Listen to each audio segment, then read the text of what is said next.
Red breaking news చూస్తున్న మంగళగిరి వేదికగా జరగనున్న ఏపీఎల్ క్రికెట్ మ్యాచ్లకు సర్వం సిద్ధమైంది. రేపు జరిగే తొలి మ్యాచ్కు ముఖ్య అతిథిగా హీరో రామ్ చరణ్ హాజరు కానున్నారు. జూన్ 24 నుంచి 30 వరకు జరిగే ఈ టోర్నీ నిర్వహణలో ఎలాంటి లోపాలు తలెత్తకుండా అధికారులు ఆంధ్ర క్రికెట్ అసోసియేషన్ సంయుక్తంగా విస్తృత ఏర్పాట్లు పూర్తి చేశారు. సెమీఫైనల్స్, ఫైనల్ మ్యాచ్లు జరగనున్న నేపథ్యంలో భారీ సంఖ్యలో ప్రేక్షకులు హాజరయ్యే అవకాశం ఉందని అధికారులు అంచనా వేస్తున్నారు. ఈ నేపథ్యంలో అభిమానులకు ఎలాంటి ఇబ్బందులు తలెత్తకుండా ప్రత్యేక చర్యలు చేపడుతున్నారు. దీనిపై మరింత సమాచారం మా కరెస్పాండెంట్ హారిక అందిస్తారు. ఎప్పుడెప్పుడా అని ఎదురు చూసే ఏపీఎల్ మ్యాచ్ ఈసారి మంగళగిరిలో జరగబోతోంది. ఈ నెల 24 నుంచి 30వ తారీఖు వరకు సుమారు 6 రోజులు 9 మ్యాచ్లు అయితే ఇక్కడ జరగబోతోంది.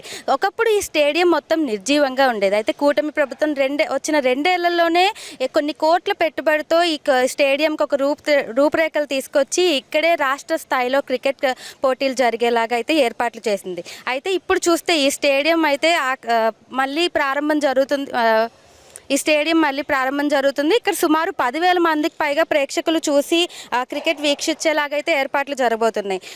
ఆంధ్ర క్రికెట్కి సంబంధించి జోష్ మరింతగా పెంచేందుకు సిద్ధమైన ఏపీఎల్ మంగళగిరిలో కొత్త ఉత్సాహాన్ని నింపబోతోంది. రేపటి నుంచి మంగళగిరి స్టేడియంలో మ్యాచ్లు ప్రారంభం కానుండడంతో క్రీడాభిమానుల్లో భారీ అంచనాలు అయితే నెలకొన్నాయి. ఇప్పటికీ విశాఖలో, కడపలో అయితే కొన్ని మ్యాచ్లు అయితే పూర్తి చేసుకున్నాయి. అయితే 24 నుంచి 30వ తారీఖు వరకు ఇక్కడ లీగులతో పాటు సెమీఫైనల్ అండ్ ఫైనల్ మ్యాచ్లు కూడా జరగబోతున్నాయి. అయితే క్రికెట్ అభిమానుల్లో అయితే ఒక కొత్త జోష్ ఉందని చెప్పుకోవచ్చు. సో ఈ ఏసీఏ అకాడమీ ప్రెసిడెంట్, అందులోనూ ఎంపీ కేసినేని చిన్ని ఆధ్వర్యంలో అయితే ఇక్కడ పనులన్నీ సకాలంలో పూర్తయ్యాయి. అయితే ఇంకా కొన్ని పనులు రేపటికల్లా పూర్తవుతాయని ఇక్కడ నిర్వాహకులు అయితే చెప్తున్నారు. ఇక్కడికి వచ్చే ప్రేక్షకులకి ఎలాంటి అంతరాయం కలగకుండా పార్కింగ్, లైటింగ్, అట్లాగే సెక్యూరిటీకి సంబంధించి అన్ని ఏర్పాట్లు కూడా ముమ్మరంగా జరుగుతున్నాయని నిర్వాహకులు అయితే చెప్తున్నారు. సో వచ్చిన వాళ్ళకి కేవలం వినోదం మాత్రమే కాకుండా ఇక్కడ గ్రామ స్థాయిలో క్రీడాకారులకు ఒక ఎంకరేజ్మెంట్ లాగా ఉంటుంది. అయితే ఇది అంతర్జాతీయంలో వాళ్ళకి మంచి భవిష్యత్తులో ఒక మంచి బాట కాబోతుందని కూడా ఇక్కడ నిర్వాహకులు అయితే చెప్తున్నారు. ఇంకా చూసినట్టయితే మరోవైపు ఈ స్టేడియంకి విశాఖ స్థాయిలో అభివృద్ధి చేసే కార్యక్రమం కూడా జరగబోతోంది. కొత్తగా తిరుపతిలో, కాకినాడలో కూడా ఇలాంటి స్టేడియంస్ నిర్వహించాలని కూడా ఆలోచన జరుగుతుందని అయితే చెప్తున్నారు. అయితే చంద్రబాబు ఆధ్వర్యంలో ఇక్కడ భవిష్యత్తులో అంతర్జాతీయ స్థాయిలో పోటీలు కూడా నిర్వహించేందుకు ప్రణాళికలు సిద్ధమవుతున్నాయి. అయితే రేపు జరిగే మ్యాచ్ 24న జరిగే మ్యాచ్కి ముఖ్య అతిథిగా నారా లోకేష్ రాబోతున్నారు.